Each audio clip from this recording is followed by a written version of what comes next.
Okay, now you guys want to explain your bridge to everyone? Yeah, I want to hear all about it. So, I have this very distinct memory of being at Amigos. I was probably in 4th or 5th grade, and we were all building a bridge in between 2 desks, and we were challenged with seeing which one could hold the most weight. And I remember just that feeling of like competing with my friends and wanting to have the best bridge. I don't know, in my head, it's just like the perfect afternoon after school to just be with my friends and doing experiments.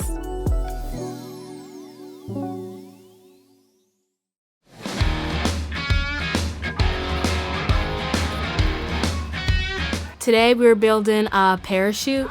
Look, it's sparkling. The kids like really liked it. We were like putting a ball in the cup to represent like an astronaut and landing on a different planet. It's really interesting to learn all these new things, and it's really fun to help younger kids get interested in science. We started going virtually, and my daughter loved it. I wasn't sure how she was going to do with science club on a computer screen, but she absolutely loved all of the investigations. At the beginning of science club, I went and I picked up this big bag of supplies to see everything she was going to do for every session. And so just to see that all of these things were donated, they were compiled, organized, set up, ready to go. And because of that, my daughter is going to be a scientist, that she knows. So I'm going to have everybody filter in on this side. My favorite part of the job by far is working with our volunteers. I think that it is so much fun to see them come in and maybe know a little bit about Science Club for Girls, but when I get to put the pieces together for them and show them that they're not just packing tinfoil and pipe cleaners and popsicle sticks, they really are packing a kit that's going to be used to model a spacesuit.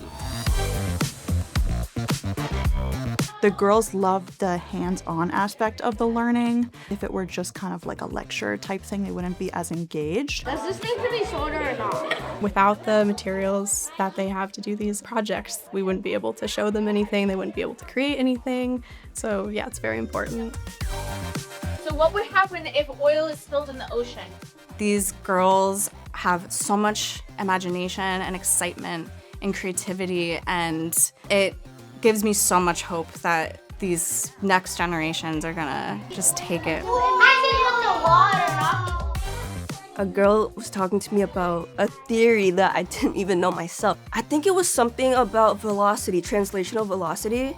And I only know some of it, but since I majored in biology, that's out of my scope. And I'm just like, wow, you're gonna be a great scientist. This is not a nice to have. This is an essential part of our daily lives. Our lives are touched by STEM. Most jobs have a STEM component and will increasingly do so going into the future.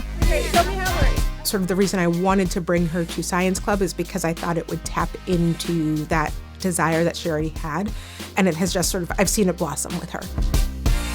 One of our big missions is to make our programming free. Every dollar that we're able to receive from our funders goes right into that. We are very proud of that, but we also need longer term commitments to make sure that we can commit to more girls in the program and we can keep them free of obstacles. We don't want money to ever be an obstacle for a family. Hi, Ari. What did you make today?